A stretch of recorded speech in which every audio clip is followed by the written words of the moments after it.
Ay malutaw. Nung bagong taon ngayon ako nagluto na rin, crispy lechon belly. Aray nung nasa bakasyon pa kami diyan sa Pinas. Nga ngayon ko nalingilan nag-enjoy sa bakasyon. Iyawn, bago ko nga simulan yung pork belly iyawn, ako'y nagpunta muna din sa aming bakuran. Tabi-tabi haw, ako'y babahagi lang din ng kaunting tanglad. Ilalagay ko lang sa akin lulutuin. Kaunti lang ho, promise. Ayos at may tanglad na tayo. Nung kinahaponan nga, sinimulan ko na rin aking lulutuin. Naka-order ako ng pork belly din sa aming kahanggan. Siguro rin mga 7 kilaw. Tinanggal ko na sa plastic at aking munang huhugasan. At nung nahugasan, ibinalik ko na din sa ating sangkalan. Ang una kong gagawin, itatanggalin ko muna aring buto o yung ribs. Gawa ng hindi natin aring mabibilaw pagka may butaw. Ang pagtatanggal naman na yan madali laang, susundan nyo lang yung buto. Dini nga pala ako nag-prep sa aming karinderya. Sarado aret, bagong taon. Busy ang mga customer, nagpapaputok. At iyan, natanggal ko na nga aring ribs. Huwag nyo itatapon yan at masarap yan. Tatanggalan ko lang aring ng membrane. Gagamitan ko ng tissue para mahawakan, tapos ay hihigitin laang. At iyan, may pork ribs ka na. Aring mga pork ribs at saka mga pinagtabasan ay tinimplahan ko laang. Nilagyan ko laang ng tuyo, yung bawang at sibuyas na natira sa ating lechon. Sabay pinagaan ko ng kalamansi. 7 piraso laang, kasama na yung buto at saka yung balat. Lalagyan ko din aray ng banana ketchup para maganda ang kulay. Yan, ganyan lang karamay. At meron din aring 5,900 at 78 asukal na pula. At mga 3,462 na pamintang durug-durog. Gamit ang malinis na kamay, atin lang aring hahaluin at lalamas-lamasin. Ari ay mamaya pwede nang i-barbecue kung sino man ang sinisibag-sibag diyan. Balik tayo din sa ating pork belly. Ang sunod kong gagawin din ay aking iiskuran. Kahit mga 55 points. Hihiwaan ko lang ng pagayaan para pasok na pasok ang ating mga pampalasa. At para mabilis ding maluto. Gayahin nyo lang aray. Ang sunod ay binilot ko lang aray ng papagarnay. At hinati ko sa gitna at hindi kakasya sa ating paglulutuan. Lalagyan naman natin aray ngayon ng pampalasa. Naglagay lang ako ng 877 maalat na asin. Ang paminta naman ay lamang lang ng isa ang asin. 876 na pirasaw.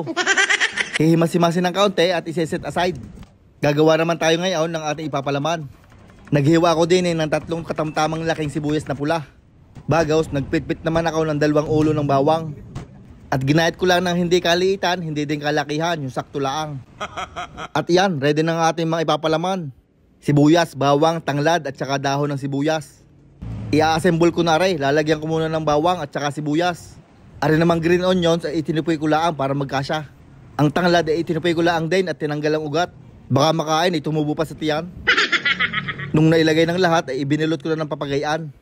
Wala akong nadilin siyang butcher twine kaya aring tali na lang ng murko nung ginamit ko. Dinoble ko na lang para matibay. Una ko nang tinalay ang gitna para pantay, tapos yung 2 tabihan. At tatalian nyo lang yung mga pagitan hanggang maging gayaan. At gayon din ang gagawin nyo din sa isa. Papalaman na ninyo at inyong bibilutin. Kayo nang bahala kung anong palaman ang gusto ninyo, basta wag lang cheese whiz. Bago sa itinali ko lang para hindi makatakas. Hindi ang babaw, ang palaman. Tatabasan ko lang ang mga tabihan para pantay-pantay. At iyan, meron na tayong 2 pork belly roll. Lulutuin na lang mamaya. At bago ko rin itagaw, ay lalahidan ko muna ng suka. At pag nalahidan ng lahat ng suka, ay tutuyuin muna. Bago naman natin lalahidan ng toyo. Ari para maganda ang kulay, mapula-pula. Pwede na ako sumideline pintor, na nakanguso. At iyon, pwede na natin itagaw aring mga pork belly. Ilagay nyo lang sa frigidaire na mga overnight o kaya mga 5 oras laang. At bago pa magputukan, isasalang ko na rin aming pork belly. Pinainit ko ng aming mini oven ng 180 degrees Celsius. At nung tama na ang temp ay pinasok ko na sa loob. Naglagay lang ako ng kaunting tubig sa ilalim para sa moisture. At lulutuin natin ang pork belly ng 2 oras sa 180 degrees Celsius. At pag mahina ang inyong oven, pwede nyo taasan. Aring isa naman ay dini ko na kinamisis niluto. Tinuhog ko lang dini sa bakal. Rotisserie naman ang ating padali dini. Isinalang ko na din dini sa oven. Para sakto ang luto na rin, puto ka na. At garneng itsura na ikaw, ay di parang lechon, wala lang uling.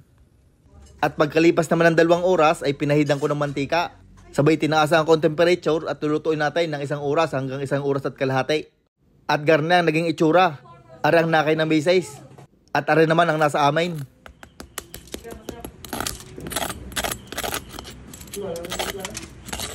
Malutong at napaka-juicy ng loob.